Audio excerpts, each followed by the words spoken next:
Welcome to Wealthion. I'm Wealthion founder Adam Taggart, welcoming you here at the end of another week for another weekly market recap with my good friend, portfolio manager Lance Roberts. Hey, Lance, how you doing? I'm fine. It's Friday. Get ready for the weekend. Yeah, well, you got your red shirt on, and Yeah. I'm going to out you a little bit here. When we hopped on to record, you were sitting there strumming a guitar like every good Texan cowboy should be doing. Exactly right. So that's what you All do right. on a Friday on the range. Yeah, I know exactly. Well, maybe we'll have you do a little musical interlude coming into one of these videos in the future. We won't do that. Hey, I got a lot for you here, including, I think, an interesting topic. Not a rant necessarily, but hopefully we get time for that. But it's kind of it has to do with stoicism, and we'll get into that later if there's time. But in the spirit of that mindset, I just want to say it's nice to end the week, especially a little bit of a rough week, with a good friend to have a good discussion. So I'm glad you're here to join me. I appreciate that very much. I feel the same way. All right, thanks. All right, well, look, let's jump right in here. Love to get your thoughts on the week. Just setting up the context. The week was really a V-shaped week. We kind of fell into the midweek, and then things came roaring back on Thursday. Friday looks like it's protecting most of those gains. So I guess we are now in that part of the market cycle where the earnings reports are starting to come in, and the market at least doesn't seem to be hating yet what it's hearing, although I think there's a lot of variety all over the board. I know tech has done in general quite well, others parts of the economy not so well. What's your assessment coming into this week of reversals? Well, first of all, so we got sell signals early in the week, and we had reduced some risk last week because of that. And now the market kind of sold off going into Wednesday, of course, then Thursday and Friday, big rally days because of technology stocks coming in with not so terrible earnings. And that was really the theme of the week, which is not as terrible as expected, was what was going on with earnings. But you got to keep this in mind. Earnings for the first quarter in May of last year were $225 a share per earnings. They're now down to $171. So you've had a $50 increase, a $50 decrease in earnings expectations. So yeah, companies are beating estimates because we lowered the bar. Again, this is why I call it millennial earnings season. Everybody gets a trophy. But the good news is that mega cap stocks, Microsoft, Google, Amazon, all beat estimates. Amazon was down a little bit on Friday, but it was up big on Thursday. It was up almost 5% on Thursday. It gave up about half that gain on Friday. Can we just talk about that for a second? Because in after hours initially, Amazon roared higher. It was up like 5% for the day on Thursday, you said, but then it roared like, I'm going to say like 12% or something like that after hours. After hours, all of that back overnight. Yeah, well, and again, you never can look after hours. There's like 4 people that trade that, so right. My point though is that I think it was reacting. You had the print of the earnings release, but then you had the guidance being given in the earnings call that the market didn't think was as rosy as just the print itself. No, that's exactly right. And again, it's very thinly traded, so that you can have these very outsized moves. Is my point. But yeah, the AWS revenue, their cloud services revenue, was weaker and the guidance it was really more about the guidance, wasn't as strong as they wanted. The other problem that Amazon had was they didn't use the word AI 35 times in their earnings announcement, like Google and Microsoft did. So, we're now have moved, into the .com era, where if you want to have good earnings bump on your earnings, throw AI into your, announcement. I know you're a food company or you're a drug company like Procter & Gamble. Just throw some AI in there.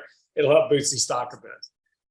Yeah. I'm trying to remember. There were tons of examples back in 2001 where companies were just adding .com at the end of their name, even if they had nothing to do with the internet, to watch their market values leap as a result. I'm trying to remember, but there was like a Subway sandwich. It wasn't even a chain. It was just like a store in New Jersey that got some ridiculous valuation a couple of years ago. And I can't remember, was it crypto? There was something that they kind of tied onto their name, and then the bank. And they did that, and of course now they're under investigation. So right. that's a whole different story. Not really a winning strategy. Yeah. Yeah, no, but it's interesting though, right? Because during the 2020, 2021, it was all about the metaverse, right? Everybody had to be in the metaverse, and Meta, Facebook changed their name to Meta because it's all good. Meta is now gone Dead away. up.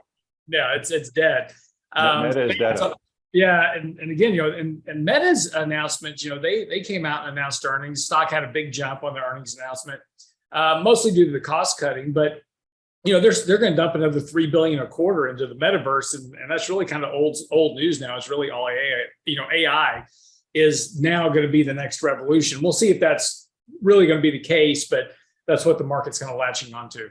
Okay, and you may know this off the top of your head. I read a headline this morning, yesterday, I can't remember the exact details, but it was something like Facebook's revenues, or maybe like, this could be wrong, I want to say like only 75% of where they were a couple of years ago. I don't know if the revenues are actually down, but basically the market value to revenue right now is more distorted than it was a couple of years back when we thought the stock could be really expensive. Yeah, no, and look, Meta's cheap. We talked about this before last year. Meta, was trading pretty cheaply last year, so it's rallying on basically, things are a little bit better, and they're doing a lot of cost cutting, so people are chasing that stock. But really, it's not really people chasing value. If you take a look at the breadth of the market is more narrow now. It's as narrow now as it was back in 1999. You've got a very few number of stocks that are actually leading this market higher. More importantly, it's mostly the mega caps. And let me give a good example of this. Okay, here's two companies. One, company A has not grown sales in 5 years. It's been advancing very sharply this year. It's had just great returns this year. Its price to sales is 9 times earnings. Do you want to own that company, or would you rather own a company that trades at a 0.29 times price to sales, grows their sales every year, and trades at a deep discount to fair value? Right. Who wouldn't? Right. Yeah. Pick number two. Okay. The difference between that is McDonald's and CVS. McDonald's is trading like a tech stock at 9 times sales and hasn't grown its earnings or revenues in 5 years. CVS is growing their revenue and earnings every year, trades at a 0.29 times sales with a 3.5% dividend. You should want to buy CVS all day long, but that's not what people are doing. They're buying the stocks that are in the top market cap weighting of the index. And it's basically just money hiding there. The hedge funds, mutual funds, pension fund managers, et cetera, they've got to be allocated to the market because the market's going up. But how do you do that? You put it into the most liquid, biggest market cap names. So it's easy in, easy out. And so that's why we're seeing this rush. It's this FOMO right now to get into these companies, to get money allocated because those stocks are going up and the markets are going higher.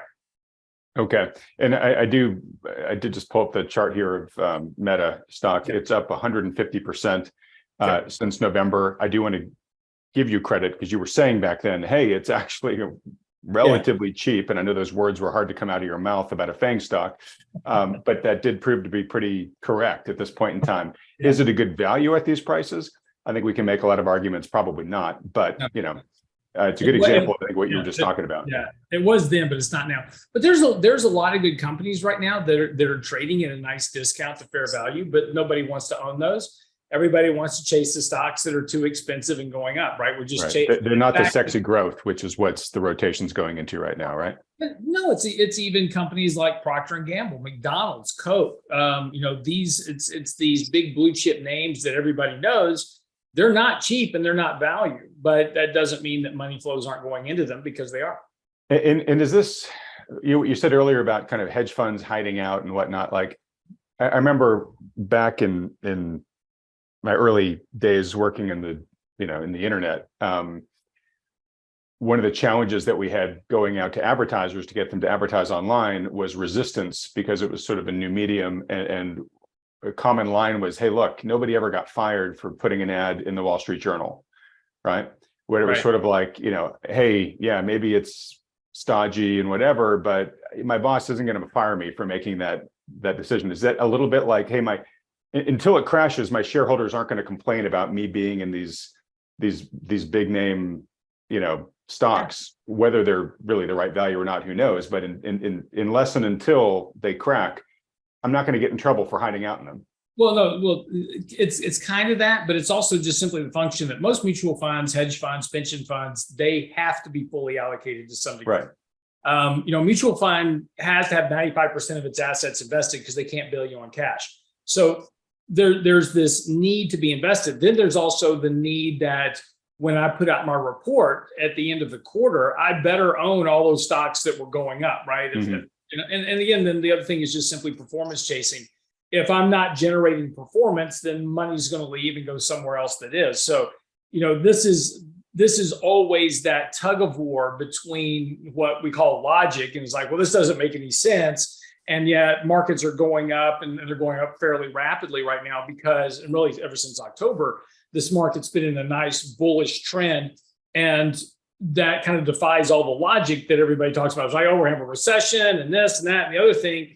But yet stocks keep kind of climbing this wall of worry. And that's because there's a tremendous amount of money sitting there that's got to be invested. And everybody was kind of out of the market for the most part in the first half of last year. And as the market keeps going up, it keeps dragging more and more buyers back into the market reluctantly, right? They're not excited about getting into markets, but they've got to be invested because if they don't generate returns, they lose their job. So can we just talk about that just for a second? Sure. So when people ask me about the financial advisors that Wealthion endorses, your firm, the guys at New Harbor, one of the things I tell them is like, one of the reasons why we endorse you guys is you have the confidence to be in cash when you think that's the right time to be there in cash. And that's very hard for a capital manager, as you're saying, not just for financial advisors, but for a fund manager as well, because they think, well, my clients could be in cash on their own without me, right? So I've got to actually deploy that money into something. And I say, no, you're paying them for the wisdom of when to be in cash and when not to be, right? And you guys show there's a stripe of financial advisor that does that, but I don't really see that on the money manager side of things, the institutional fund side of things. And I wonder, like, why is that? Like, why don't we have a mentality that says, no, like there are times where I'm running a hedge fund, but I might go to 20, 30% cash because there's nothing good to buy in our sectors right now. Right. Well, there's that. First, SEC, the Exchange Commission, which regulates money managers, financial advisors, et cetera. If they come in and do an audit and I have a whole bunch of cash sitting on the sidelines doing nothing, it doesn't matter what I think, right? If I have a whole bunch of cash just sitting there, I can get penalized by the regulator for having too much cash because theoretically over the long term, markets always go up. So I'm not doing my clients a service by not having that money invested. And I can be penalized for that, by the Securities and Exchange Commission. Also, the other side of that is that, how does that now? If I have a good excuse, right? Our model says this, and this is what the market's doing, and we have this money sitting in cash for this reason.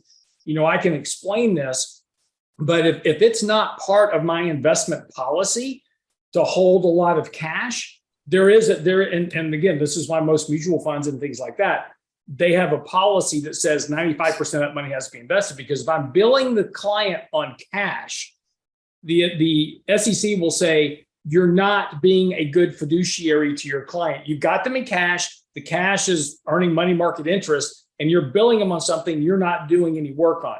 So there is a push by regulators to get into the markets. The other side of this is also what we call career risk to financial advisors. And it all sounds great, fine and dandy, because you talk to people and right now in the market, there's a lot of turmoil, a lot of uncertainty. And so I don't want to get in the markets right now.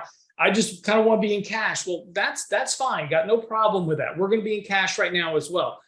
But once I begin to underperform that market, and maybe it's not 6 months from now, maybe it's not the end of this year, but come next year, if I'm grossly lagging the markets, clients are going to start going, there's this other advisor over here that beat the market last year and he's killing it, blah, blah, blah, and or whatever it is. And it's going to be, no matter what people say, right? People say this all the time, oh, I'm super conservative or I'm super aggressive. And then when things don't go whatever way it is the market's going, they want that, right? People tell me all the time, it's like, I just want a 4% return. As soon as the market does 10, they go, why do I not have 10, right? Yeah. So psychology is also the big problem. That's a big career risk for advisors to hold cash, which is why they don't do it. Yeah, I totally get that. Though, of course, if you're a a fund manager who becomes more conservative at the right time to be conservative, and the markets plunge and your fund is relatively outperforming all the rest, then there's the career bump of everybody saying, I want that too. So where I'm going with this is just, and I wasn't expecting to get into this discussion, but it's interesting, which is, do you think that that policy of 95% allocation all the time is an intelligent one? Or do we want to put other types of structures in place that maybe says like, okay, yeah, so when you go to cash, you make less money on the part that's in cash, but you're making that decision because you think it's the right decision in the long run for the future full portfolio return.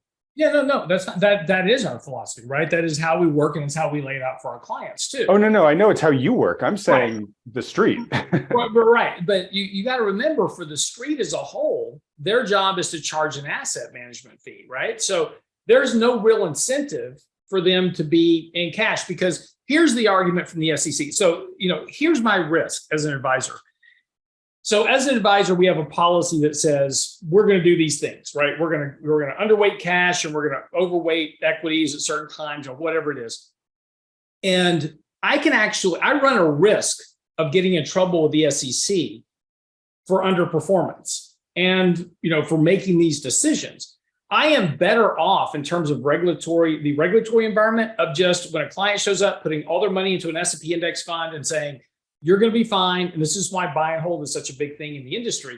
You're going to be fine because over the next 40 years, markets are going to trend higher. So once I start doing anything other than an index-based investment, I run risk of regulatory issues with the SEC, potentially. I'm not saying absolutely, but there's a potential risk that if I'm billing a client for providing a service and I'm grossly lagging the market or I'm taking on a whole lot of risk to try to beat the market, and that is outside the client's risk tolerance, their knowledge base, those type of things, I run a risk. I'm better off with the SEC of just being an index fund investor and staying that way. Yeah, I get that. That's almost like my example of buy an ad in the Wall Street Journal and I don't get fired. My question is, and then we'll move on, but you're head of the SEC, you can make decisions by fiat. I'm granting you full authority. Would you have these same regulations, or would you have more provisions in there to allow these guys to take more chips off the table when they felt it was necessary? It's a fine slope, because that opens up a whole lot of other problems, on the regulatory environment. The reason the regulatory environment runs the way it does is because history says that the safest path for investors is just to invest in the markets and leave it alone. That's what history says. And so once you start deviating from that structure, you're taking on inherent risk with capital, which may be a benefit or not to the client. And remember, I'm a fiduciary. So my job is to do the best thing I can for our clients all the time. That's what a fiduciary does. But when you're a big mutual fund, you're managing hundreds of billions of dollars, or, literally like some of these funds do, it is very difficult to be going a whole lot into cash or going a whole lot in equities, because you're moving markets at that point. Think about a Vanguard S&P 500 index fund trying to, hold 40% cash while the index is going down and trying to get back into the market. They're going to move that market in one direction or the other. And because they're making markets at the same time. So it's not efficient for them to do that as well. All right. That point is interesting. All right. So folks, sorry for the tangent here. Hopefully you found this kind of an interesting discussion. And it's interesting because I thought initially you were going to be like, oh yeah, they totally should have, incentives to go to safety when they think it's right and whatnot. But it sounds like it is more complex than that.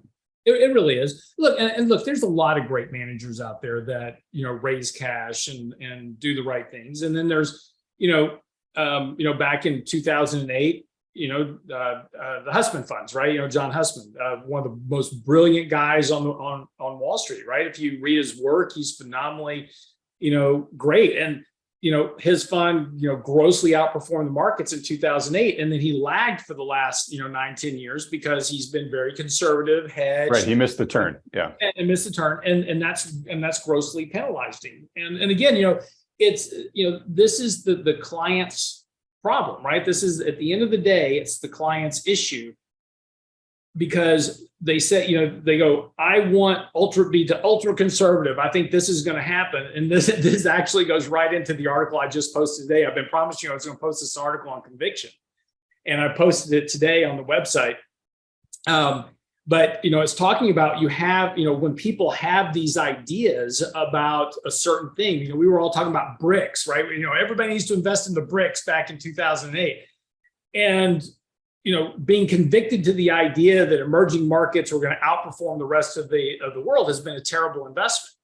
And so it's important to understand, what markets are doing. And then we have to set aside those convictions and say, I'm convicted to the idea that valuations are expensive and markets are going to have a zero rate of return, whatever your conviction is. But that's not happening. I've got to do this over here because that's what markets are doing. And that's the challenge that asset managers have to deal with. I don't like the markets now the way they are, but they're going up. So I have to be aware of that. All right. Well, look, we're going to get to your conviction point in just a few minutes here, Lance. I've got the article already printed out here. You make some really great, provide some really great sort of just investing axioms that are kind of timeless at the end. I want to make sure you get a chance to dial through those. Real quick, though, let's go back to some recent data here, just so we can set the full table here. Sure. We did get some new data this week, new inflation data, specifically PCE. The readings have come in showing that it's still kind of stubborn still at this point in time.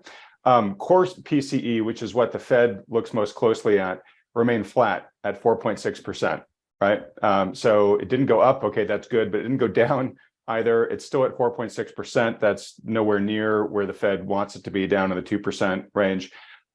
Services inflation ex shelter is stubbornly not decreasing here. Right. And that's important because we shelter makes up such a big part of the CPI calculation, which is the one that all the media looks at.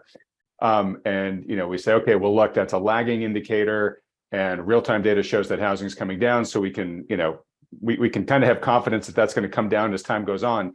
But if you strip it out, which this reading does, it shows that inflation has really not been coming down over the past couple of months, right? Yeah. And so, in services are like 80% of the consumer spending part of GDP. Yes. So, that's very material, right? You combine that with this tweet from Nick Timros, who is looked at as the mouthpiece of the Fed. If you're looking at the Fed's favorite metric for unemployment, it's still looking really pretty hot. Wages and salaries for private sector workers, excluding incentive paid occupations, showed no meaningful deceleration in Q1. It's still up 1.5% quarter over quarter, which is the highest reading on record after the 1.6% gain in Q1 of last year. It's up 5% year over year.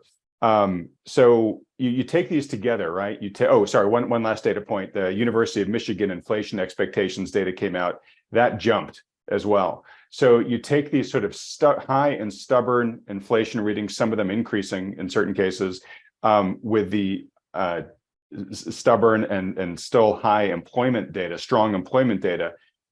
Again, you and I have talked about this, Lance, but for folks that are expecting the Fed to pivot, this type of data says to the Fed, no, you got to keep your pedal to the floor here, because everything you're doing to destroy demand is still not getting reflected in the key metrics that you're trying to move here, right? And the latest CME FedWatch tool, you and I were talking about this last week, Lance, about how within the span of about a month, it had shifted the pivot from, I think, initially June of this year to September. Now it's pricing in the pivot in December. Right. So the market's expectations are fast shifting here on the pivot side of things. You and I have been saying for a long time, Fed is probably not going to pivot. That disconnect between market expectations and what the Fed is saying was going to have to resolve. It is looking now like it's beginning to resolve the way you and I have been thinking. Although curiously, with the pivot getting pushed out pretty substantially over the past couple of weeks, markets haven't repriced downwards as a result of that. I find that really interesting. Well, the markets are now shifting their focus to, again, first of all, just, I wouldn't get too excited about the last couple of days. It's, again, earnings aren't as terrible as everybody expected.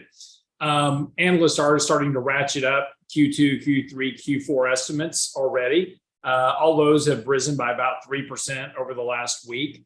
So they're already starting to have, stronger expectations of growth in earnings. So in other words, the quarter one will be the trough in earnings, and they will be growing from here again.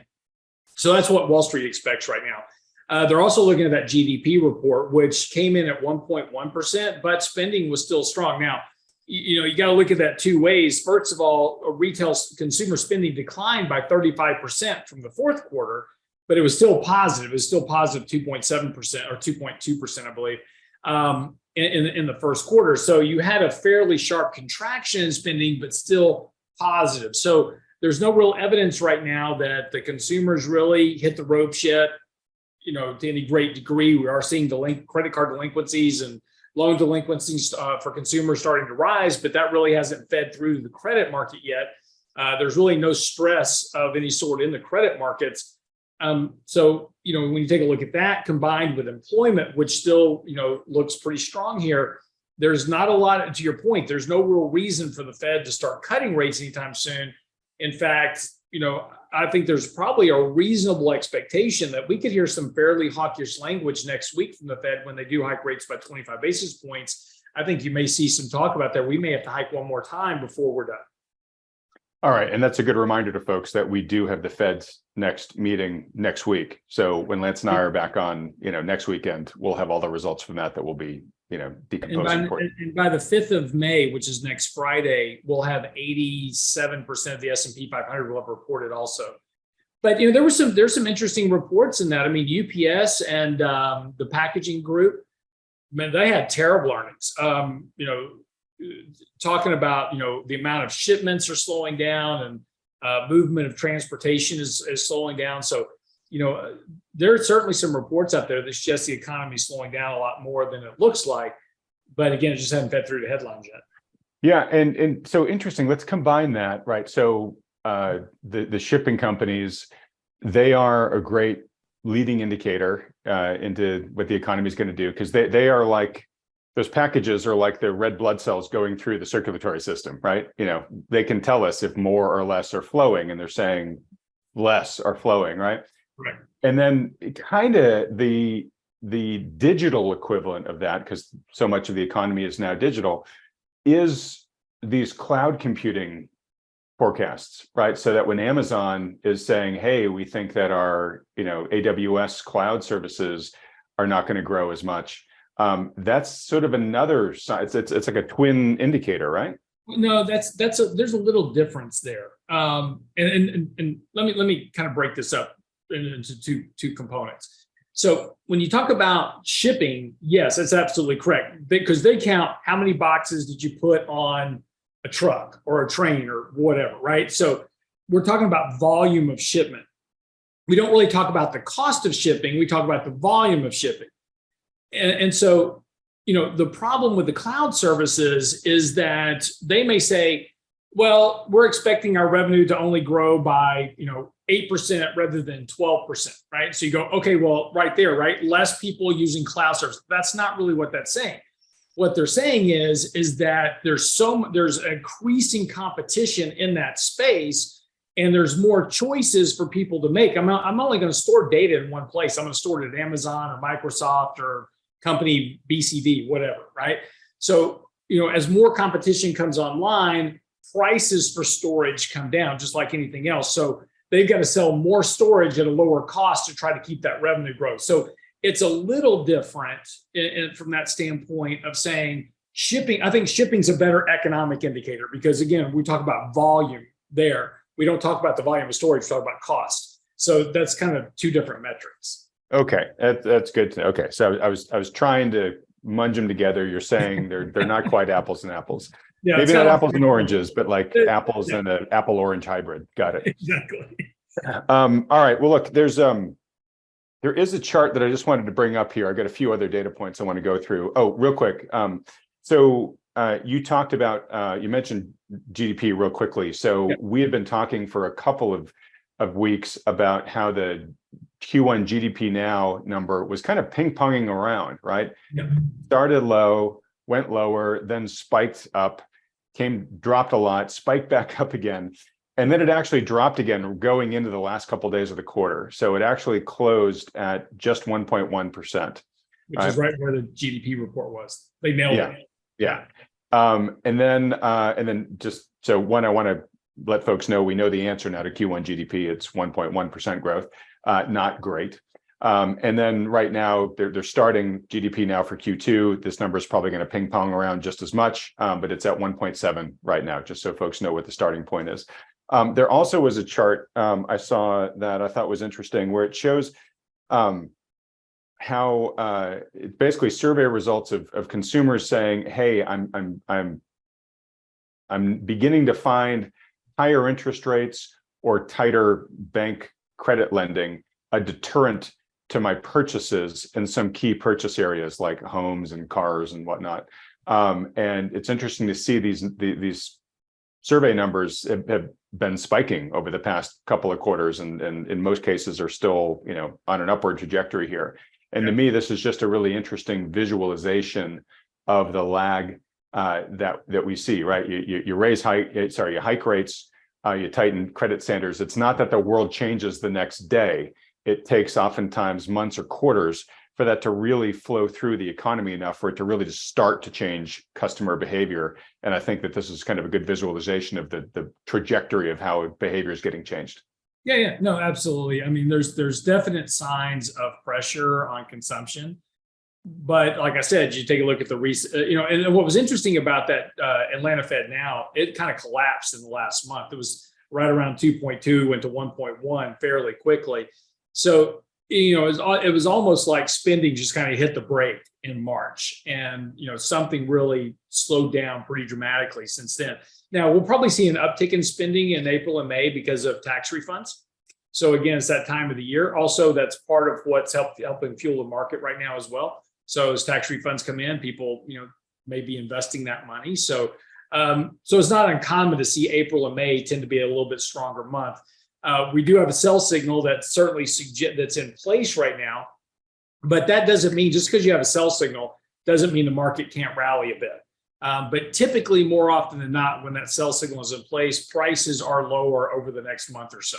So again, that's why we talked about taking a little bit of use this rally to take a little bit of profit off right now, raise a little bit of cash. And then when as we get further into summer, we'll probably have a little bit more of a correction here. If the Fed hikes rates next week, and they're pretty aggressive about their rate hike in terms of language, we could see the market sell off a bit. Wouldn't be surprising at all. Bullish news is we've clearly broken out of the downtrend from last year, have retested that, have bounced off of it numerous times. We stay above that downtrend line, and we're now 4.5% roughly above the 200-day moving average, which once you're more than 3.3% above the 200-day moving average, that's the end of the bear market. You've never gone back below it once you've gotten higher than that. So there's enough breadth now between where the market is and that 200-day moving average that a retest of that moving average is going to continue to provide support for the rally over the next few months. So again, use corrections as an opportunity to add exposure. Okay, so a couple really important comments that you just made there. One, you said that your models currently still have a sell signal in place, which is very short term, right? Yep, very short term focused.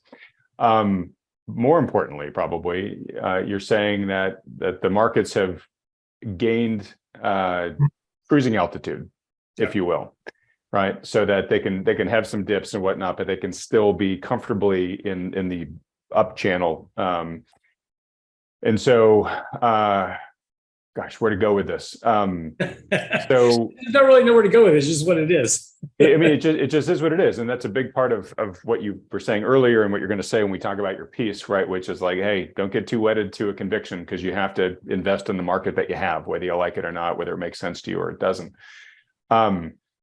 Is that, we can get more into this in a bit, but is that fact changing or impacting your recently stated views on this channel that, like, I don't know how we avoid going into a recession later this year, but I just know that technically things don't look so bad? Yeah, no, actually, it's funny. I'm in this weekend's newsletter. I'm about 3/4 of the way through writing it today. So I'll have it out tomorrow. It'll be up on the website in the morning. But basically kind of going through, I'm talking about earnings season, not as terrible as it was, but once you start kind of going through earnings and then looking at kind of some of the underlying data, UPS, Packaging Corp, others, there's certainly indications. And again, it's still, I don't know how you look at all this data, and I'm going to talk about that in a second, but you take a look at, the Kansas City Fed Manufacturing Index, Philly Fed, leading economic indicators, all those are certainly suggesting a recession is coming, and yet the market's saying no. So you really have a dichotomy of views here, and everything that we're looking at is, certainly historically speaking, every time this has happened, you've always had a recession. But here's the caveat that I think we have to consider. Let's talk about employment for just a moment, because I think this will be something that we're going to look back at and go, oh yeah, I missed that, or not. But so employment right now is at 3.8, 3.9%, right? We have fairly strong employment data. You and I talk about every week, right? We do a layoff update, right? We talk about how many people are laying off jobs. And I've got one for this week too. So, yep. Right. And so layoffs are certainly there. And if we look at jobless claims, those have been rising, continuing claims have been rising. But one of the things that I'm always reticent to use the term this time is different, because it generally never is. But one potential risk to the employment view that, employment has to spike higher and we're going to have this big recession is, and I look at this from the lens of my own business, right? So in 2020, we shut down the economy. We laid off half of the country, right? So we had these massive layoffs. Now, with the exception of technology, right? When technology went on a hiring spree, they just were hiring. They were hiring people to basically go fetch bagels, and they hired people to assist them fetching bagels. It was just ridiculous how many people were being hired by tech companies to do stupid jobs. But those, we're seeing a lot of layoffs in those companies. But if we get outside of that and look at more of the small business, the private business, they don't operate that way, right? They don't have these massive amounts of cash flows coming in from outside sources, investment banking, secondary offerings, SPAC issuances, those type of things. Most businesses like mine, we're running a business, so it's all about profit and loss. And we hired people going into the pandemic. We didn't hire anybody during the pandemic because, we were concerned, like everybody else, what was going to happen coming out of that.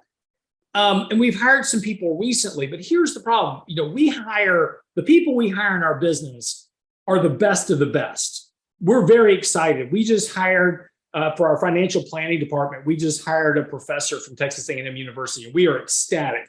She's going to be an awesome addition to our staff. And those are the type of people we look for. So when you get an opportunity to hire that person, it doesn't matter what happens economically. We're going to do whatever we can to retain that person, right?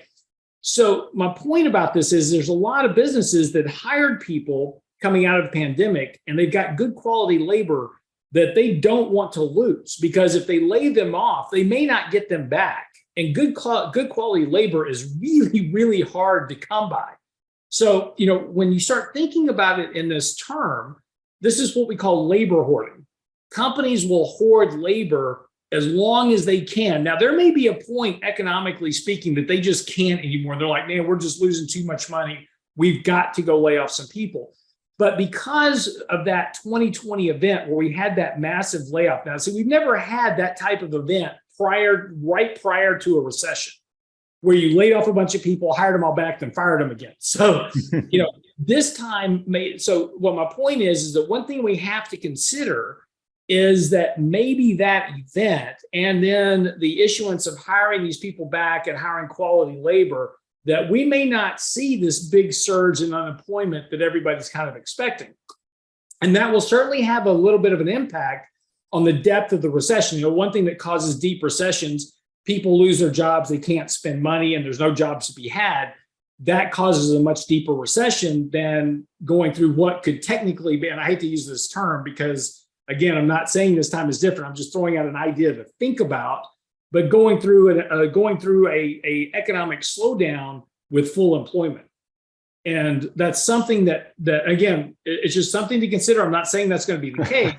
So don't come back to me in 6 months and go, see, you were wrong. I'm just saying, we have to at least give that some consideration because of that event. And I've been noodling on this for the last, couple of months because, we keep seeing these employment numbers come in and jobless claims aren't spiking. They're going up a little bit here, but we're seeing those layoffs in very select areas. And those were companies that really just went nuts hiring people after the pandemic.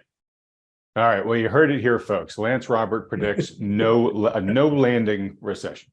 It's all going to be sunshine and roses. It's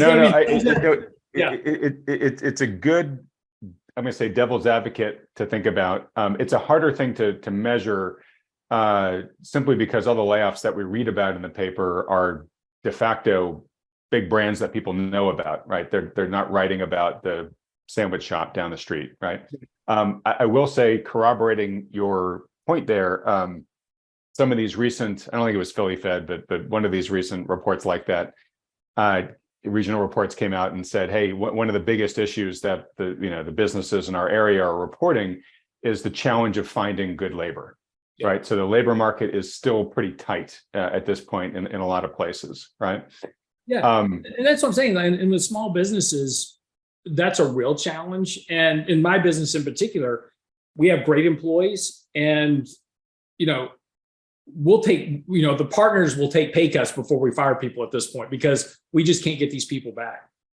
Right. Well, in your case, it's really hard because you have to find somebody who's willing to work with Lance Roberts. I mean, exactly. That's talk about a needle in a haystack. Yeah, exactly. Exactly. And that's why they don't hire. Well, hey, just to hit you with the other side of the argument for a second. One, just to refresh folks that didn't watch the interview that we did last week with Michael Kantrowitz, he has the HOPE framework. The E is employment. That's the final stage of the HOPE framework. To your point, Lance, he has said we have not seen employment degrade to the point yet where, you expect that fourth domino to topple. So to your point, like, hadn't happened yet. And until it happens, you really shouldn't put your money necessarily on a hard landing recession coming anytime in the near future. Once it does, obviously, it's game on. So he basically just said, look, I don't know if and when it's going to topple. I'm just telling you, I'm going to be watching it real closely. And when I see employment start to get uncomfortably high, then I'll let you know, right? That being said, layoffs continue. I will mention a couple of names just to sort of show the scale and the fact that it's not just in certain sectors, it's pretty much everywhere now. These are bigger companies, so they don't disqualify your point about small business, which is the majority of the job creation in the country. I do, though, want to say two things. One, I had a great interview with Darius Dale this week, and he made the comment that the Fed has indirectly projected a recession. And the reason why he says that is because he says by the Fed's own projections, they are projecting youth unemployment as measured by U3 to be at 4.5% by December of this year. And if you look at history, U3 hasn't been that high except in previous recessionary periods. Not saying that means a recession's coming, but it's an interesting point. You clearly have a comment to it. No, the Fed has not indirectly made that comment about a recession. Jerome Powell has said, we expect a recession, period. He said this. And one of the fascinating facts about that, and this going back in the 90s and in 2000 and in 2007, you never had a Federal Reserve official come out and say, we expect the potential of a recession. Never, ever. And so the fact that Jerome Powell actually said that, and again, you have to remember that what the Fed says is how the market reacts. So if the Fed came out and said, man, we really, kind of messed up on monetary policy and we can't fix this and it's going to be a bad recession, I mean, everything would just seize up tomorrow and you'd have a recession. The fact that they started out talking about, well, we might have a recession, it could be, and now they're getting more adamant that it's likely we're going to have at least a light recession. You've never heard a Fed official say that. So again, the fact that they're prepping markets for this, and again, this is how the Fed works, right? The Fed drops these little balloons so the market can adjust. And last weekend's newsletter was talking about rolling recessions and how the markets had time between these events: Russia, Ukraine, IPO, SPACs, that fallout. Then we had the bank crisis, and these things have been spread out enough that the market takes a hit, is able to recover. The next hit comes, the market's able to recover, and it prices this stuff in. So that's one thing that's alleviating that big downside flush that everybody keeps expecting, is because these hits keep coming with enough space to allow the markets to adjust for it. And the Fed's been doing a good job of dropping these hints in the market and letting the market adopt that idea of a mild recession. Now, the markets aren't ready for a break, like a big credit related break. Right. But if it is just a slight slowdown in the economy, the market's priced that in already. Yeah. And of course, then the question becomes slight or heavy. Yeah. I won't repeat it all, but the Kantrowitz, he's got all the factors for what determines a soft landing or a hard landing. Spoiler alert, everything we're seeing is hard landing right now, but that's the market. And look, markets have not priced in the earnings decline that is necessary for a hard landing. They've priced in a mild recession in terms of an economic earnings slowdown. They have not priced in an earnings slowdown for an actual kind of run-of-the-mill, real recession. Yeah. Right. Now, a credit crisis event, nobody's priced that in yet. Right. So that's an issue. Yeah. Yeah. Yeah. All right. So one more point on this theme. Capital One CEO Richard Fairbank, he had some pretty sobering words. And remember, Capital One it's a massive credit card company. It sees consumer spending.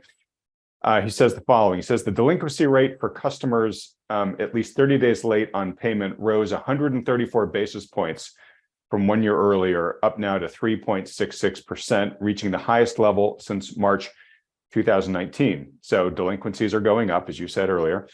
But then he said this: we are assuming a material worsening of labor markets, with the unemployment rate rising from today's very low levels to above 5% by the end of 2023. We're also assuming adverse effects from inflation and some further worsening of consumer profiles from the flip side of their extraordinary outperformance in the earlier period during the pandemic. I thought that was really sobering. I mean, to be calling for unemployment above 5% in basically 7 months, that's a pretty big deal. Yeah, but that's what the Fed's been projecting too. So all he's basically repeating is what the Fed's been saying. Right. So again, the markets are pricing that in already, because that's been pretty much the Fed mantra really since last year, was unemployment between 4 to 5%. Take a look at their projections, inflation remaining high, but coming down at the end of next year. Growth actually slowing to sub 2%. Their long-term growth rate's now 1.7%. So, all that, again, this is my point. The markets have had all this to feed on. And so markets have been pricing this stuff in. And that's Do you think markets are really pricing in a 5% unemployment rate? Yeah, so far. Because when did that happen? We're at 41 something right now. I know. How is that priced in? Well, it was last year, right? So you had the big earnings decline. We dropped estimates by $50 a share. Estimate now. Look, I'm just telling you what the markets are doing. You take a look at earnings estimates; they're still massively above long-term trend growth lines. So, in terms of expensiveness of the market and the ability for companies to maintain profit margins at these levels, earnings at these levels are really, really difficult to justify, because you don't have $5 trillion worth of liquidity being pumped into the markets like you did last in 2020. But having said that, you still have a lot of money in the system, right? M2 as a percentage of GDP is still extremely high. So that circulation of money is still sitting out there, and the markets are seeing that come in. Sales for companies aren't terrible. Revenue for companies, have met estimates, in some cases exceeding estimates. Again, much lower, right? They're getting over these lower bars, but it's not been terrible. So this is allowing that market to adjust for these outcomes, because things aren't just falling off the cliff, and the markets are having enough time to adjust for kind of the realities as they come. Think about it's the old, boiling a frog in water, right?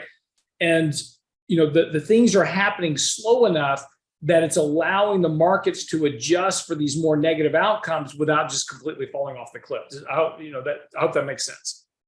It does. It does. I get it. But I'm going to ask this partially for me, but for other viewers that might be wrestling with the same, which is, so as you said, earnings have come down over the past year. What, S&P earnings was like 220 something to $175 a share? 225 to 171. Okay. And when was 225 last? Last May. Last May. Okay. And the S&P is down how much in that interim period? We're down from January of last year. I think we're down like 12% now. Okay. Yeah. But we were down 20 at 18 with total return basis. We were down 18% at the end of 2022. Yeah. But my point though is we're down, and I guess if I do the math in my head from what you just said, it's 50. No, I mean, it's not quite as much. The S&P is not down as much as earnings estimates have come down, right? Correct. Yeah. And so, I don't know. I just sort of wonder, like, well, where is the repricing then? Like, shouldn't it be lower from here, right? Well, technically it should, right? But again, remember, markets price forward expectations, not trailing expectations. Mm-hmm. So you had the sell-off last year, and now forward expectations are rising. So again, from an investment standpoint, I'm buying future cash flows, and the future cash flows are improving. I want to buy that now because I want to get in early to get those future cash flows, right? So that's the mentality of the herd, right? So that's kind of what's going on. I mean, and again, over the last couple of days, markets are starting to kind of get this sense that the markets have are starting to stabilize here. The economic data is very low, right? So one thing that you've also got to factor in is we've had big declines in a lot of this economic data. At some point, that's going to trough. And as we talked about before, there's simply a function that at some point you're going to run out of stuff, and you're going to have to inventory was a big drag in the GDP report. Well, eventually people are going to run out. We had all this excess inventory from 2022, right? Everybody stocked up after the pandemic, and we've been selling all that inventory down. But at some point, you're simply going to run out of inventory, and you're going to have to go buy more inventory, right? There's always going to be some demand. It may be less demand, but there's still going to be demand there. And at some point, you're going to get low enough on inventories that you just simply have no choice but to go buy something, and that's going to start economic activity again. And so that's what markets are trying to figure out. They're trying to price that in terms of how far have we come? Have we come enough? And look, there's a good argument that we haven't. There's good arguments that this market's got another 10% to the downside this summer, and that wouldn't surprise me at all. But we've got to also start realizing we've been in 15 months now of a pretty negative economic environment, and those periods will end. The question is, and we are getting to the longer stretch of that kind of negative economic environment. Those environments last between 12 and 24 months, and we're 15 months into this. So we're getting onto the other side of just where the normal economic trough of an economic downturn will occur. Yeah, and I think this is a really important point. So, you can see, Lance, that my brain is wrestling with we haven't seen the reckoning that I feel the data has been telling us that we should have, right? And I know that you share that in many ways, but you've got the seasoned experience of somebody who's managed capital in the markets for decades and said, hey, look, these markets, they have cycles to them, and they behave in certain ways. And what I hear you saying is people who get too convicted, and we'll get to your piece in just a moment, they could be potentially at risk for what happened to a lot of people coming out of 2008, right? Which is to say, hey, we papered over the problems. We didn't do any real structural reforms that address the key issues that created, the financial crisis. And, pretty quickly, stocks and housing, within a couple of years, were kind of back up near their 2007 highs, right? And people were like, well, we're just right back to the bubble top, right? I mean, clearly this is going to roll over again. And then we had basically, 9 more years of the market just hitting new highs year after year after year. And you missed all that, right? That's right. So you're basically just saying, look, you got to be you got to be conscious to the fact that markets have these cycles. We're pretty far into a down cycle. And at some point, it's going to bottom. The market's going to sniff that out early. It's going to start taking off faster than you expect. And then you could very well get stuck in that saying, well, it's moved so much now, I got to wait for it to come back down. And then it, it may not, right? So Yeah. you're just telling us to be, not convicted. Well, and it's kind of like, those, I love espionage movies, and I like, shows where, there's some criminal that's being chased or whatever. I love that kind of stuff, right? That, where there's a really smart criminal at work of some sort. And this is kind of the idea. You kind of almost got to approach this as like one of the CIA agents or the FBI agents in these movies. And you've got this evidence that you're working with, and clearly on the murder weapon, I've got the fingerprints of the culprit. I've got the murder weapon in my hand, and all the evidence points to this one particular individual. But as we go through the movie, we figure out that, well, the fingerprints were planted and the evidence, the DNA was planted, and it really wasn't this guy. It was this whole shadow organization over here. So I love that kind of stuff.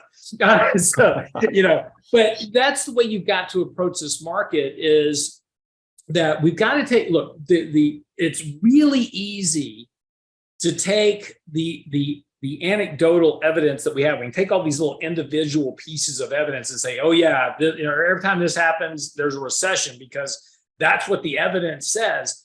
All I'm saying is that just because the evidence says that this has to happen, it doesn't necessarily mean it has to happen. And we have to be able to parse through this data and say, what's keeping the economic recession from happening? Well, what's different? We have very high, but liquidity, we have a liquidity index that we track. I was on Charles Payne yesterday talking about this very thing. That index has turned down, and that suggests lower asset prices as that liquidity index is declining. Now, that hasn't happened yesterday or today, but those don't particularly move in lockstep. Markets can do things that are really irrational short term, but liquidity index says lower prices over the next couple of months, which is why, we have a sell signal. We talked about raising some cash. That doesn't mean sell everything. It just means take some profits and raise a little bit of cash, kind of hedge yourself a bit, rebalance risk. I think we'll have a better buying opportunity at some point this summer, but we'll also have more data. So every time we go through these kind of buy and sell cycles in the market, we keep piling up more and more data, more and more evidence that's pointing us to the real culprit of the economic environment that we've got. Yeah. So look, I understand there's going to be some people who have been long-term watchers of this channel saying, one week you guys are bullish, and then the next week you sound bearish. And now Lance is making me think that the market's never going to correct again, and we're not going to have any landing and all that. Yes, the market is going to correct again. It's not going to go down 30%, but it is going to correct, and you'll have an opportunity to put some money to work. Yes, absolutely. Okay. But what I want to reiterate is what we sort of said coming into this year. Yep. Is it was going to be the year of the audible, right? Mm-hmm. It's probably going to look very different from month to month, maybe even times at week to week, and the year has certainly proved that true so far. It's frustrating. It is frustrating. I'm going to ask you obviously about your trades in a little bit, but maybe before I ask about the specific trades, how are you approaching managing in this environment where I am sure, like you said last week, you said, look, we sit down around the table and we said, who wants to be the bull, argue the bull side, and everyone's like, I don't want to. It seems like the losing case, right? But to your point, sometimes Blofeld wins, right? Yeah. Even if you. No. That's a great example, right? Blofeld wins sometimes, but he always loses in the end, right? Eventually, he always gets caught. It may take a couple of movies to catch Blofeld, but eventually he gets caught, right? So, just because the evidence that you have in front of you doesn't work out right now doesn't mean it won't either. Again, is there potential of a deep recession later on this year? Sure, absolutely. There's a risk of that. The one thing that it's going to take for us to have for those that are hoping for a 35% decline and I'm convinced that, we're going to have this big, repricing of risk, you need a credit event. A credit event is nothing that we have economically right now. So what I mean by that is that, and we talked about this last week with the Lehman moment, there's anything that you can think of right now, the market is already aware of it. That's already priced in.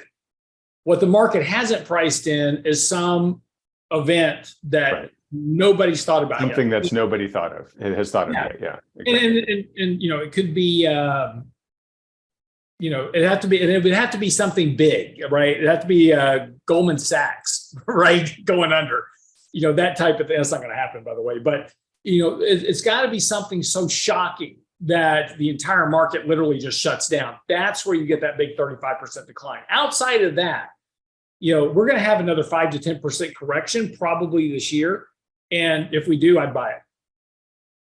Okay. And yeah, let me ask about that too. So you guys have had more cash this year than I think you normally do, right? Ever? Okay, We've had more cash this year since 2008, right? Yeah. And I would bet that a lot of people watching this channel who manage their own money have probably done the same. They probably also bought more T-bills than they'd ever had before too. As you rightly said, that's not a destination, right? If you're looking to build your wealth over time, through investing, sitting in cash all the time, sitting in T-bills all the time is not the way to get there over the course of your investing horizon. You have to begin to put that money to work. Obviously, you want to do that when the risk return ratio looks favorable, right? So, how will you be making that? So let me ask this, or let me put it this way. I interpret what you're telling people is to,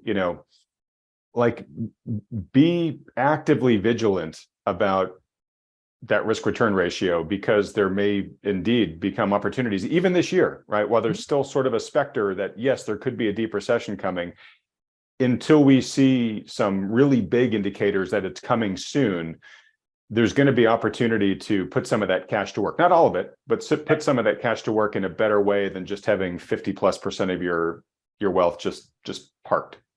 Right. Well, no, earlier this year, we bought more Microsoft, as an example. We like what they're doing as a company. So there's those opportunities. Microsoft had a big decline.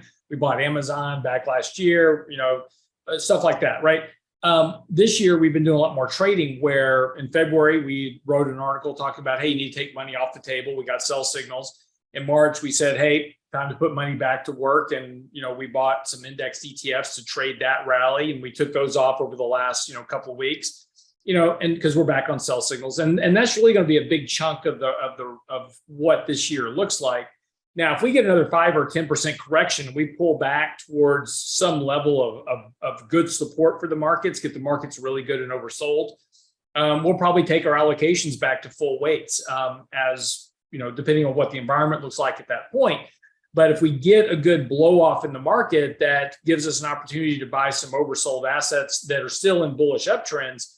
We'll want to we'll definitely want to add those into our portfolio for sure, and get that capital put to work, because as long as markets remain in a bullish trend, we want to participate with that rally. Because again, at some point, my clients will forgive me this year if I underperform, because there's so much uncertainty. We're having this conversation right here back and forth. They'll forgive me this year.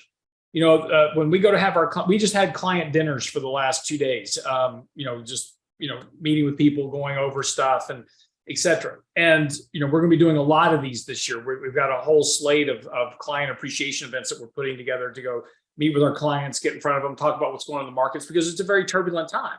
I wish we could do it for every one of our clients. We've got other stuff that we're doing for everybody, but this is a time where you need more touch with clients. And this is why we send out, emails to our clients every Monday, every Tuesday.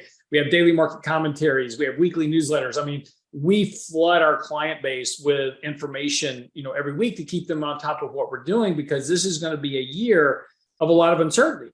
But if I underperform this year, they'll forgive me because, hey, it's a tough market. If I underperform next year and the markets are strong, and I underperform next year, they're not going to forgive me. Because again, everybody in the world looks at their portfolio performance from one year to the next. They don't look at it over a longer term time frame. So once you start to underperform for very long, you're going to start losing clients to other managers, and that's just that's what I talked about earlier. It's called career risk. That's just the nature of the beast. That's the way that money management works. And despite what people say, they can say I'm extremely conservative and I don't want to take any risk in the markets. But as soon as the markets are up 10 or 15%, they're calling you up going, why am I not in the market? Well, because you told you didn't want any risk. So that's the challenge, and why we have to navigate markets, because we love our clients. We want to make sure our clients reach their goals, and sitting in cash isn't going to get them there. But what they're depending on us to do is to navigate these markets with the least amount of risk possible. But they still expect us to perform with the markets, and that's what we have to deliver. Yeah, it's great insight to your role there, but it's like I feel the frustration of what I think most people watching this video are. They're just like, God, it's so freaking complicated, right? Like, a lot of people are like, look, I just don't like the game, so I want to sit on the sidelines, right? And I've had a complaint for the past decade plus, which is that the Federal Reserve and the other central banks, they basically removed the sidelines as a safe place to be, right? Because you couldn't get any return, right? And so a lot of people, especially those who were older and were expecting to live off of fixed income or whatnot, it was almost like a sword at your back out on the pirate, ship plank, right? Just forcing you out the risk curve, right? And now, it's like, oh, okay, well, you can sit in safety and get paid, right? You can get paid, near 5% on a T-bill, which is great. But the only reason you can do that is because the central banks unleashed or assisted in unleashing all this inflation. Yep. And you're still not getting a real return yet on that, right?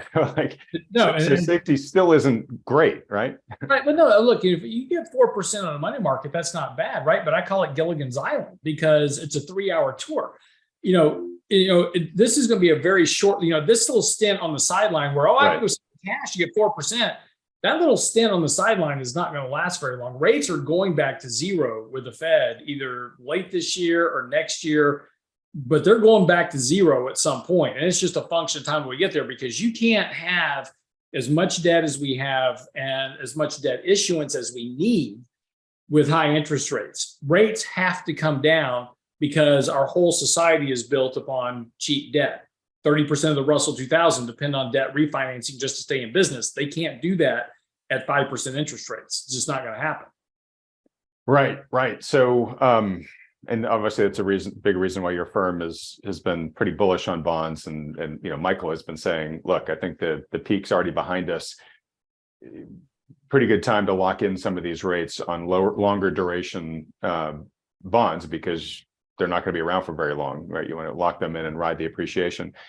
Just to finish my point, I understand the frustration of folks who are looking at this and just saying like, yeah, there's like, basically what you're saying is you have to really be an active manager of your portfolio now, probably more than normal, right? Because it's this year of the audible and things are changing and whatnot, right? And if you just do a set it and forget it, if you just go long, right, there's still enough risk in here that you can get punished badly in these drawdowns. And if you just go to the sidelines, as you said earlier, there's a chance of getting left behind if we stay in the sub channel and we don't break through it to the downside, right? So I understand people's frustration who may not necessarily want to have to be an active manager and to have to follow the markets as closely as you and I do every week on this channel, but that's kind of the market environment we're in, right? And it's almost kind of like, I don't put words in your mouth, but it's almost kind of like, yeah, you got to do it, or you got to at least choose somebody to do it for you and make sure you make a good decision when you're picking who's going to do it. But there's not a great return profile for the person who's just looking for the set it and forget it solution, whether it's pure safety or whether it's pure long. Well, yeah, you kind of say that though, but outside of just that little bit of a drawdown we had last year, buy and holds worked pretty well since 2009. That's a tough thing to say for an active manager, right? But it hasn't really hurt anybody. to a great degree because we never had that big cataclysmic drawdown. Look, even with the decline we had last year, we're still above 2019 peaks. If you look at a chart of the S&P 500, that 35% drawdown in 2020, it looks like a little blip now because the subsequent return out of the market from the lows of 2020 through 2022 was so huge. It completely mitigates that drop off in the markets. It does, but if you're somebody who ejected from the workforce in 2021 because I'm retiring early because look, my portfolio went up. It matters to you. Yeah, no, of course, I'm not.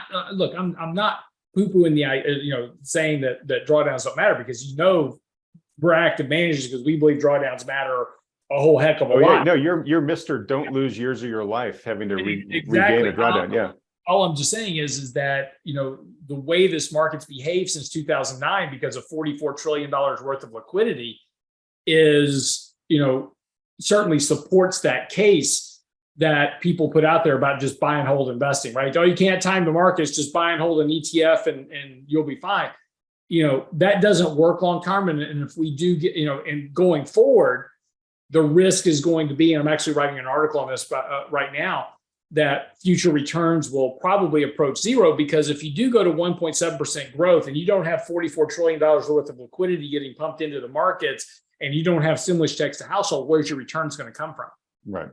Right. So that's the risk going forward. And I think, the problem that we have now is if you look at the market this year, this kind of just up, down, sideways churn, just grinds you through the mud type, market. This could be the market we're in for the next several years, where there's not a lot of upside, there's not a lot of downside, but there's a whole lot of chop in the middle. So we're just going to be forced to trade this, much more tactically than normal. And buy and hold won't make any money. You're going to have to actually manage this markets over the next 3 to 5 to 10 years. Okay, good. Well, this is a good segue. I'm going to jettison a lot of the other stuff I had just in the interest of time. But this is a good segue into your recent piece on conviction. Specifically, your article was titled "Conviction or How to Lose a Lot of Money in Investing." Like I said, you have some great sort of general investing axioms at the end. But before we get to those, what are the key parts of the article you'd like viewers to take away with them? Yeah, well, it's the idea that, and again, we've talked about it on the gist of the article came from you actually, because we were talking about these things here, which is, it's really easy to listen to all the information and one thing I try to do with you is every week we try to talk about both sides, the bearish side, we try to talk about the bullish side, and we try to bring these together because the biggest risk we run as an investor is getting trapped in what we'll call confirmation bias. In other words, I listened to Adam, and Adam said that, there's all this negative data, and so we're going to have this massive recession. So I'm going to go put all my money in gold or beanie weenies or whatever it is, because I don't want to be in equities because equities are surely going to crash. And then, you get me on here and I'm like, look, markets are going up. We got to do this. And everybody goes, Lance, you're crazy.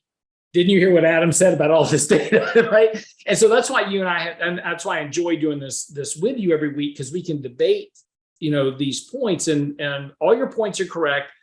And yet the markets are doing something entirely different. So how do we blend this together?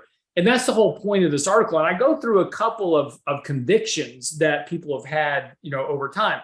Coming out of 2008, 2009, that was when we established this whole idea of the BRICS, which were Brazil, India, China, Russia. And that was going to be, you needed to have all your money in the BRICS because they were just going to dominate the world over the next decade and just crush the S&P. You didn't want to be in domestic stocks. You needed to be in BRICS, in emerging market businesses.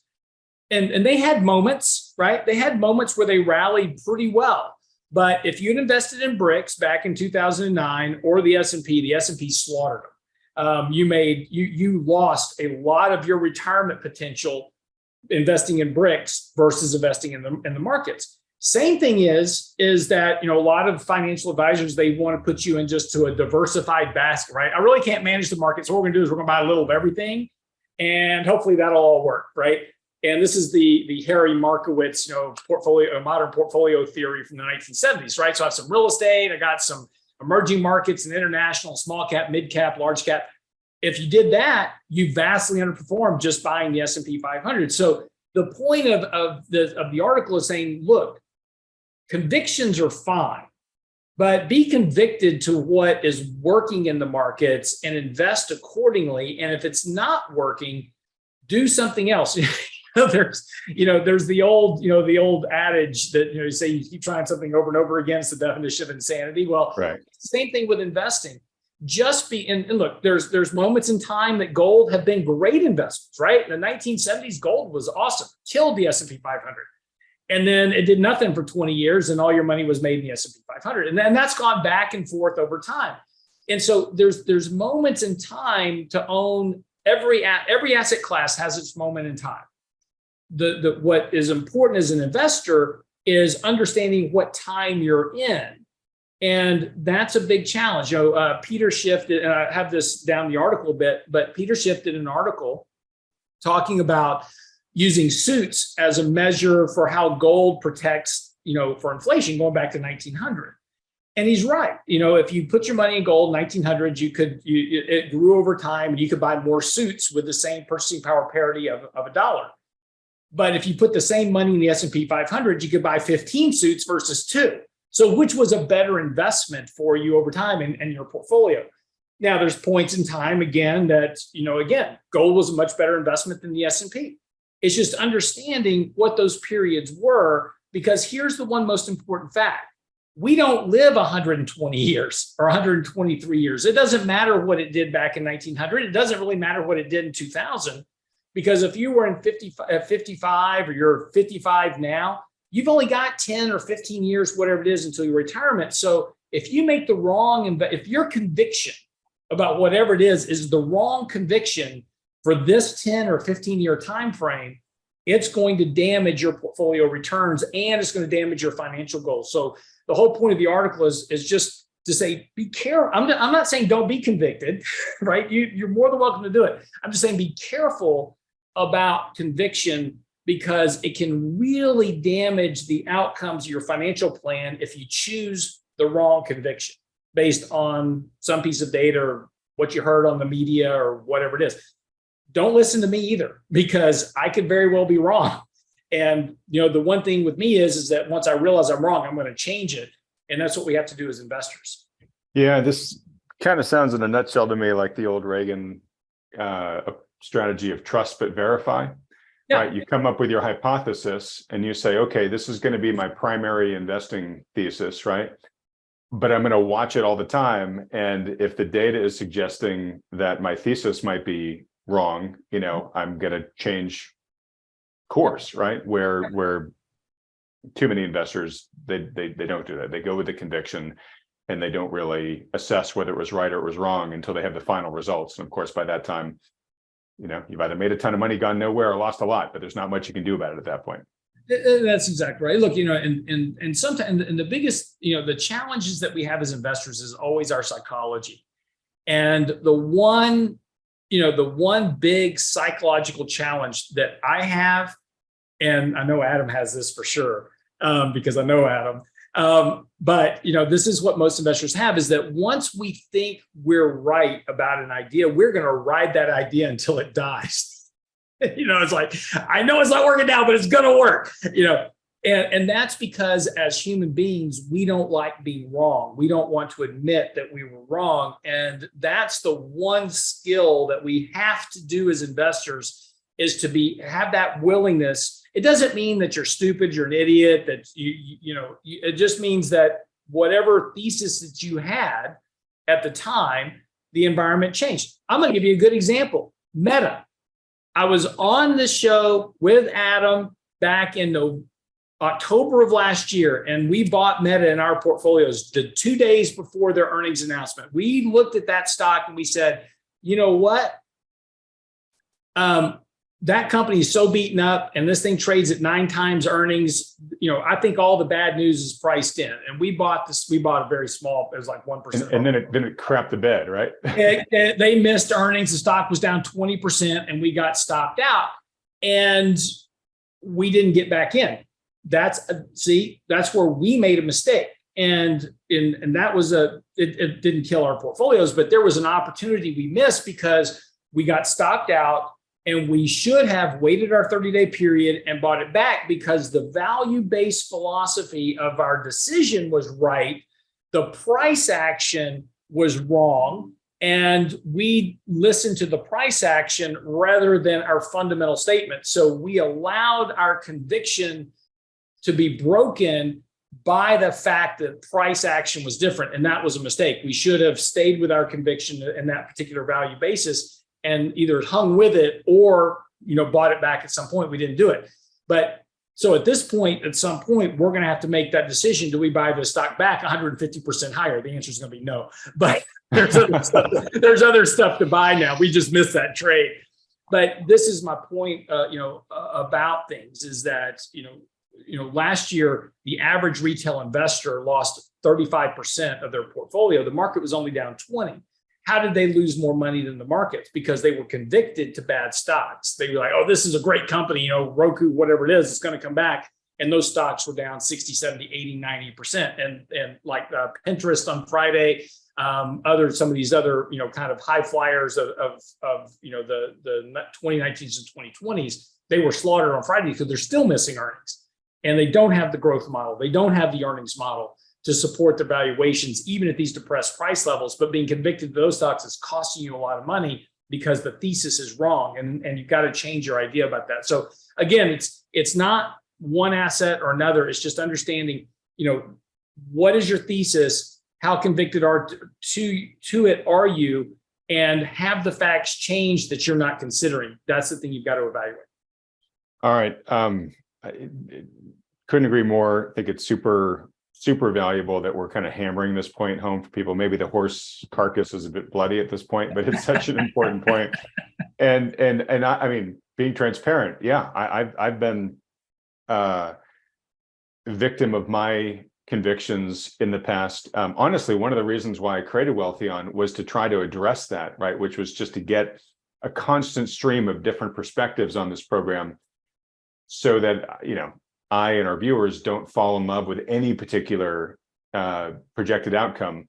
Yep. Now, granted, when we have a lot of the people sort of sing from the same song sheet, I think it does give us maybe a little bit more confidence that a particular conviction might be more likely if you have a lot of smart people with different methodologies coming up with it. But you always have to keep your eyes open and your ears open to other points of view, like you and I have talked about a lot here. I guess I'd say one challenge I have is there's a difference between perseverance and stubbornness. Yeah. Right.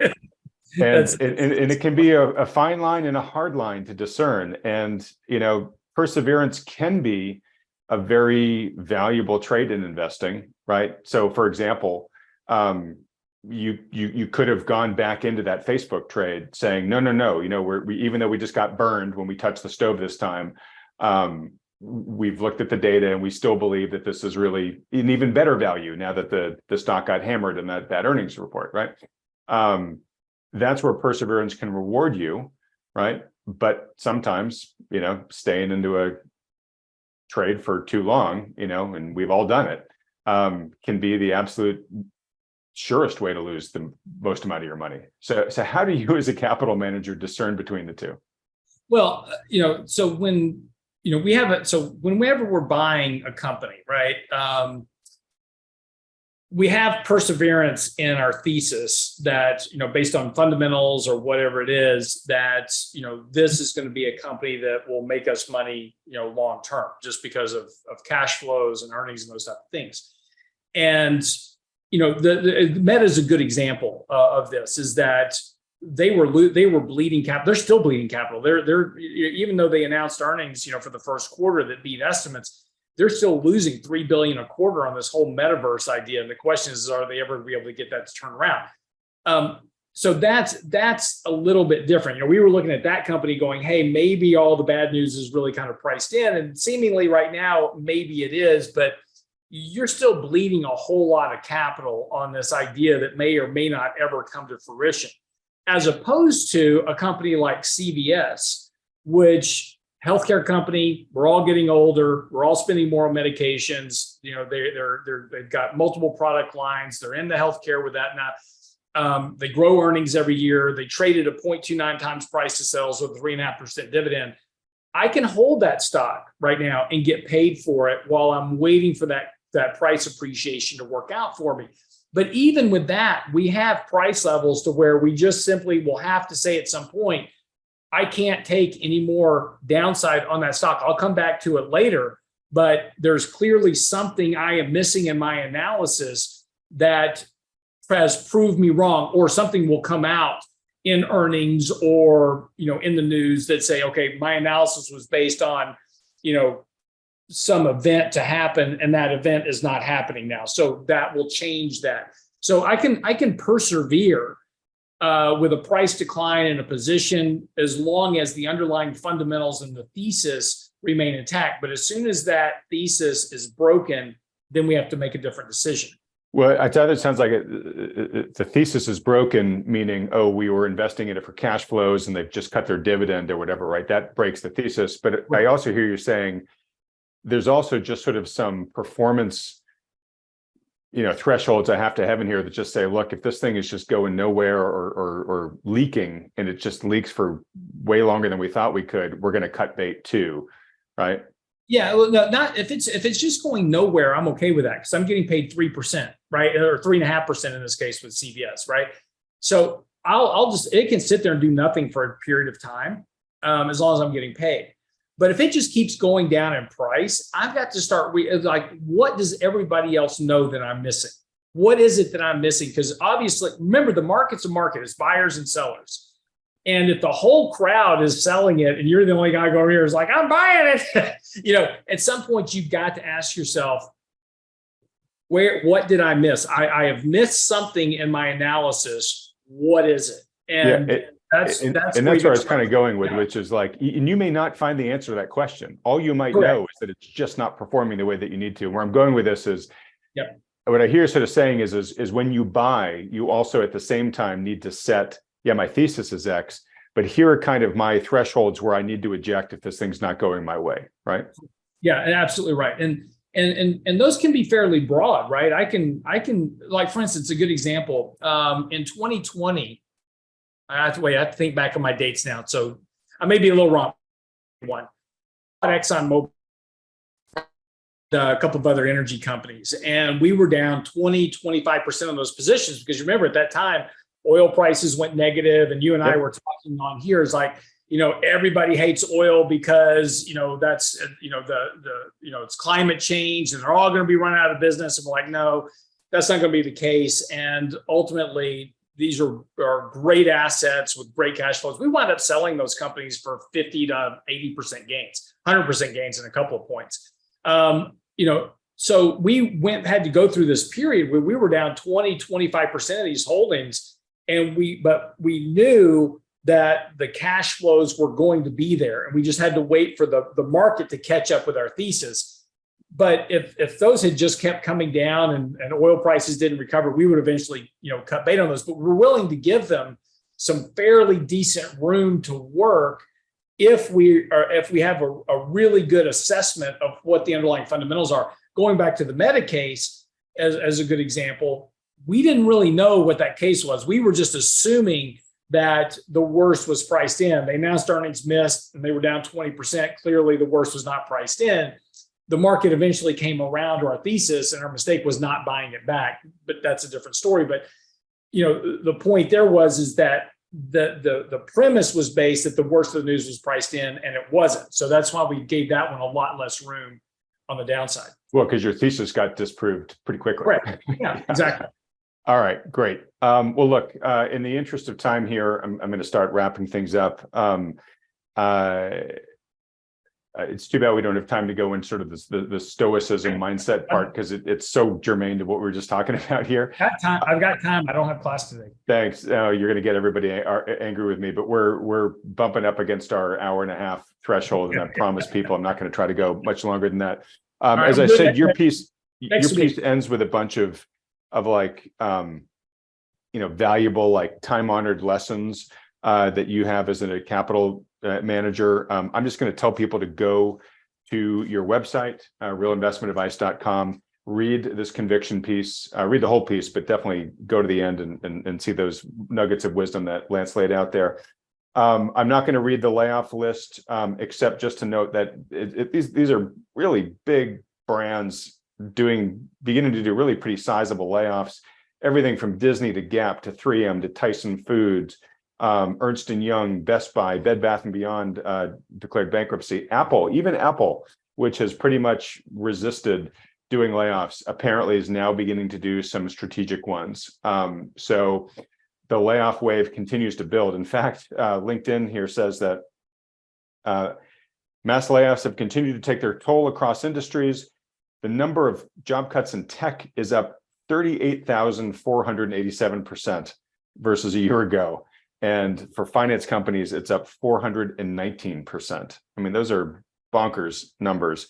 Lance and I already talked about what may or may not happen with employment, so I won't go any further except just to say, the layoff wave at this point is still a rising tide. Okay, a couple of quick free resources for folks to let you know about, and then Lance will talk about your trades and wrap things up. You guys, if you've been a long time watcher, every couple of quarters I come on when there's a holiday coming up where you've got to buy gifts for your spouse, and I talk about the company Auvere, which is the 24 karat gold jewelry and sterling silver jewelry company. Wealthion has some similar investors in both, so I know the CEO there, Gina Love, very well. Oftentimes, when a holiday comes around, she does a special offer for the Wealthion audience. She's done one again this season for Mother's Day, which is coming up. So just to let you know, if you want to take advantage of that discount that she's offering to Wealthion viewers, it's 15% off their full price jewelry. Go to auvere.com and enter the following code, AU-wealth-mom15. And that right now, that's a special offer that will be made available to the general public in a couple of days, but for the next couple of days, it's available exclusively to Wealthion folks. So go forth and take advantage of that if that's of interest to you. And there's nobody better to pamper in life than mom, obviously. And then a reminder, the Strategic Investment Conference, which is that massive macro conference that's put on every year. I had an insert in last week's video talking with Ed D'Agostino of the company that produces the event. That event starts next week. As a reminder, it's a 2-week macro conference. I mean, it's massive. Like I said, it's 5 days interspersed over those 2 weeks, but the first day starts on Monday. Reminder, if you can't watch the whole thing, and I'm sure most people can't live, there's replay videos of all of the presentations that are sent to everybody who registers. So if you're interested in registering for that, just go to wealthion.sic23.com. You can find all the information and you can register there. Reminder for folks, I'm hosting a panel this coming Monday with Thomas Thornton and Milton Berg. It's going to be a panel focused on TA, and there's a lot going on in their worlds right now. It should be a fascinating discussion. All right, Lance, wrapping up here. Tell us about what trades you've made for the week. It sounds like you're lightening up still, given that sell signal from earlier. No, we actually didn't do any trades this week. We had sold all of our index trading positions last week and the week before. Again, we're still, once we triggered the sell signals, we reduced some of our risks. So right now we're pretty underweight equity, overweight cash.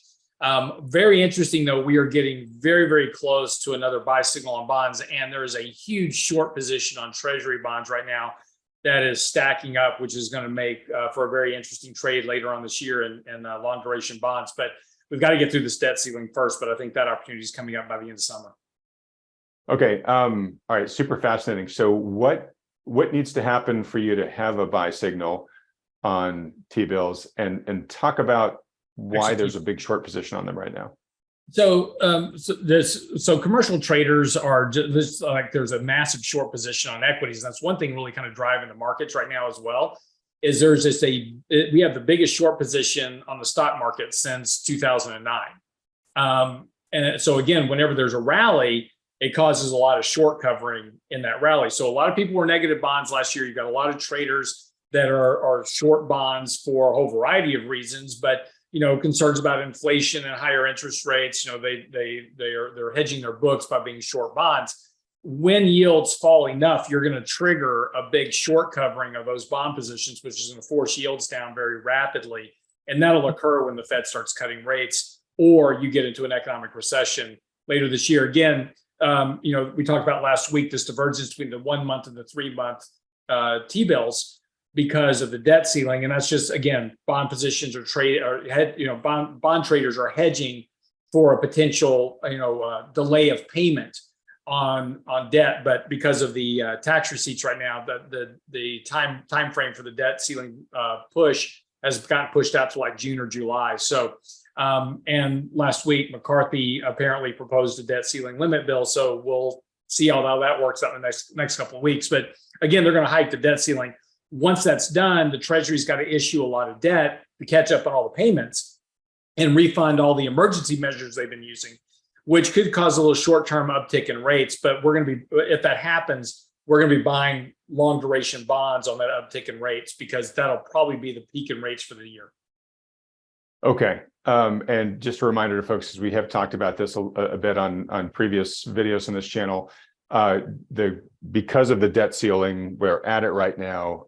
Janet Yellen has been taking quote unquote extraordinary measures to fund the government by basically writing checks from the Treasury General account, which is kind of like a savings account for the US Treasury. And once the debt ceiling gets raised, she has to basically by law, she's got to then go refill that Treasury General account by selling Treasury bonds, as Lance just mentioned.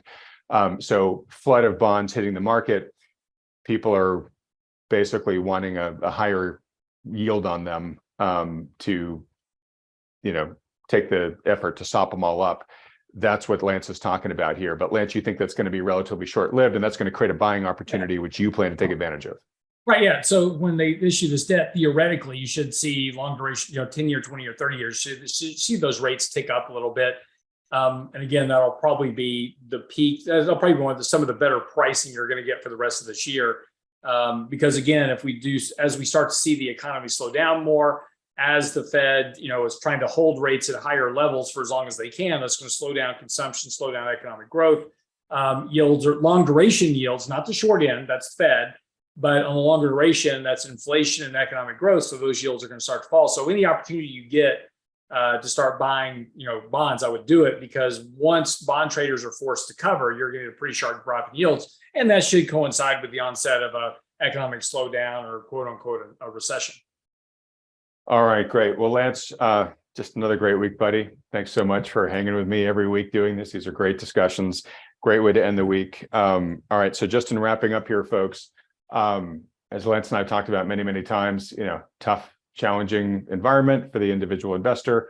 I won't go through my regular dog and pony show here at the end, except just a quick reminder to folks that if that's something you don't want to be navigating on your own, and I think most people shouldn't, because you have a real life to focus on, right? You got your family, you got your job, whatever.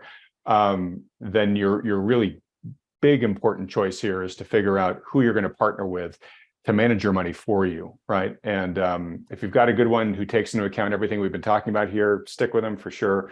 But if you don't, or if you'd like a second opinion from one who does, perhaps Lance and his team there at realinvestmentadvice.com, then go to wealthion.com, fill out the short form there, schedule a free consultation with these guys, hear what they have to say, and then do it yourself, hand those instructions to your existing advisor, or if you like these guys, keep talking with them. They just do this to help as many people as possible navigate through what's ahead. All right. Well, in wrapping up, folks, real quick, just want to remind you of those free resources. Go to aware.com and enter in the code AU-wealth-mom15 if you want to take advantage of that special offer that Gina's offering. If you want to learn more, perhaps register for the Strategic Investment Conference, go to wealthion.sic23.com. And if you've enjoyed this conversation half as much as Lance and I do every week, do me a favor, support this channel by hitting the like button, then clicking on the red subscribe button below, as well as that little bell icon right next to it. And Lance, I'm going to let you have the last word as usual. Have a great weekend. We'll see y'all back here next week. All right. Have a good one, Lance. Everybody else, thanks so much for watching.